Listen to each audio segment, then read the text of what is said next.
सामीन मोहतरम, trick and gate दोनों का उर्दू तर्जमा चाल है। गेट चलने का अंदाज और ट्रिक चाल। मैं जो एक छोटी सी नज़्म आपकी समातों की नज़र करने जा रहा हूँ वो ट्रिक के बारे में है, चाल। मैं दिल से बातें करता था, दिल मुझसे बातें करता था, मैं उसकी सुनता रहता था, वो मेरी सुनता रहता था।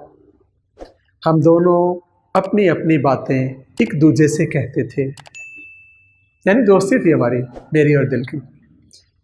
मैं दिल से बातें करता था, दिल मुझसे बातें करता था, मैं उसकी सुनता रहता था, वो मेरी सुनता रहता था।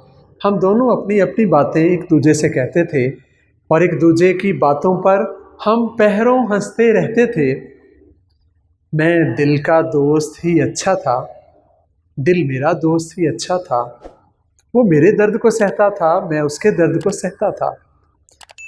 फिर दिल ने मुझसे चाल चली, फिर दिल ने मुझसे चाल चली, वो उसकी राह पे चल निकला। अब मैं भी रोता रहता हूँ और दिल भी रोता रहता है।